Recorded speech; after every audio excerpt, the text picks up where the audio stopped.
Bismillahirrahmanirrahim. Elhamdülillah ve salatu ve selamu ala Resulillah ve ala alihi ve sahbihi ecmaîn. Sevgili dinleyiciler, bugün de size bir hikaye, bir mesele anlatacağım. Dürüstlükle ilgili. Dürüst insanın varacağı yer, Allah'ın ona yapacağı lütuftan bahsedeceğim inşallah.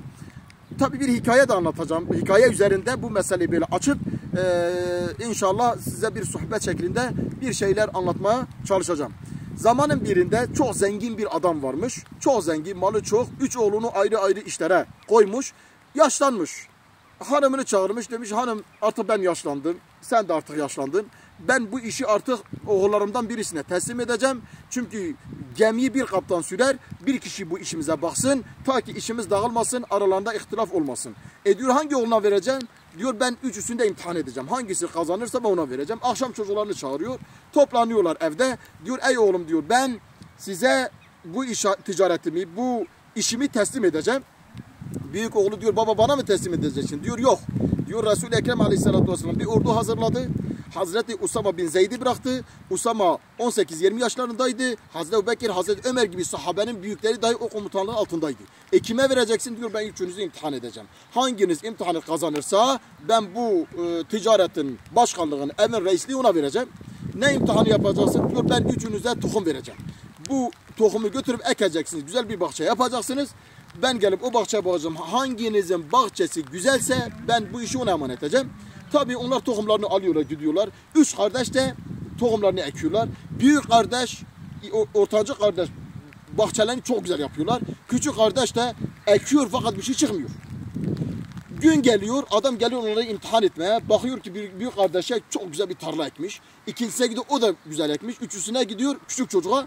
Diyor sen ne yaptın? Diyor baba valla sen verdin tohumu ektim fakat tohum çıkmadı.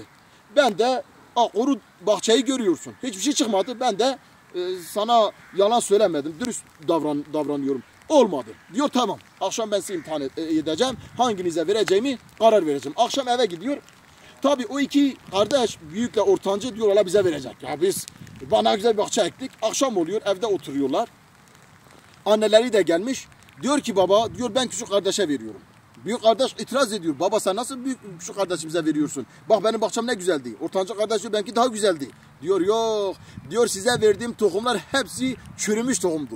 Olmayacak tohumdu. Size verdim bak siz ikiniz gittiniz ne yaptınız? Tohumları değiştirdiniz. Ama küçük kardeşiniz değiştirmedi. Küçük kardeş şaşırıyor. Baba diyor ben nasıl değiştiririm? Ben nasıl üçkağıtçılık yaparım? Ben nasıl sahtekarlık yaparım? Ben böyle bir şey yapamam. Sen bana emrettiğin şeyi ben yaptım. Şimdi burada ne oluyor kardeşlerim? Ne kadar dürüst olursan Allah o kadar seni muvaffak eder. Yani bir adama bakıyorsun. Adam dürüsttür, adam sağlamdır, adam imanlıdır. Ona iftira atıyorlar, onun aleyhinde konuşuyorlar. Belki hapse de giriyor. Belki ona her hakareti de yapıyorlar. Ama gün geliyor, bakıyorsun adam feraha çıktı. Resulullah'a yapmadılar mı? Resulullah'a şair demediler mi? İşte Resulullah'ı inkar etmediler mi? Kain demediler, cinlendi demediler mi? Ta ki ne yaptılar? Tam Mekke'de kondular, o Medine'ye gitti. Ama Allah onu Resulullah olarak ne yaptı? Mekke'nin fethini müyesser etti ve bugün dünyada onun mucizelerinden, onun büyüklüğünden bahsediyoruz. Onun için her işimizde dürüst olacağız. Doğru olacağız, doğruyu söyleyeceğiz. Biz dürüst olursak, biz doğru olursak, velev ki o ortamda, o zamanda, o anda güzel bir ortam olmasa dahi, aleyhimizde dahi olsa bir gün lehimize dönecek o. Bu İslam tarihinde alimlerin başına gelen yüzlerce örneği var. Hani diyor ya tarih tekerrürden ibarettir. Tekrardan ibarettir ve tekerrür ediyor.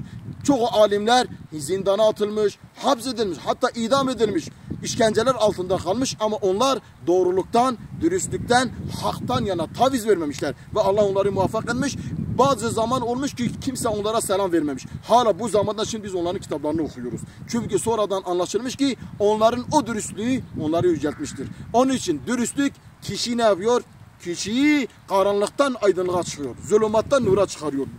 Dürüstlük kişiyi yüceltiyor. Onun için Allahu Teala dürüst bir mümin olmayı cümlemize nasip etsin. Hepinizi Allah'a emanet ediyorum. Esselamu Aleyküm ve Rahmetullahi ve Berekatuhu.